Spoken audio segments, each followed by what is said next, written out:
Hi, so at the end of every module, we'll have a big challenge or project for you guys to try. So for this module, our challenge is going to go back to the score counter. And like we made a score counter that will count the number of points each player gets when you press the button A or B on a microbit, and it will count up to 3 points.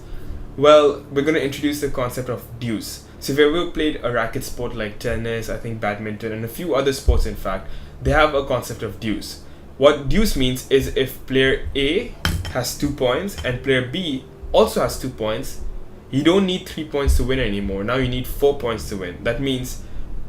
What that means is if we start with 0 points and player A gets 1, 2, 3 points, perfectly fine. If the game goes like 1, 2, player B gets 1 point and player A gets 3 points, that's fine. But if they both start at 0, 1, 1, 2, 2, both of them end up with 2 points, whoever gets a third point doesn't win. Whoever gets a fourth point wins. So we're going to implement that, and I challenge you guys to try it on your own.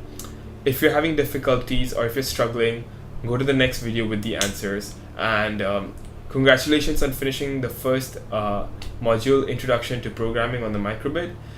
See you in the next module. Thanks.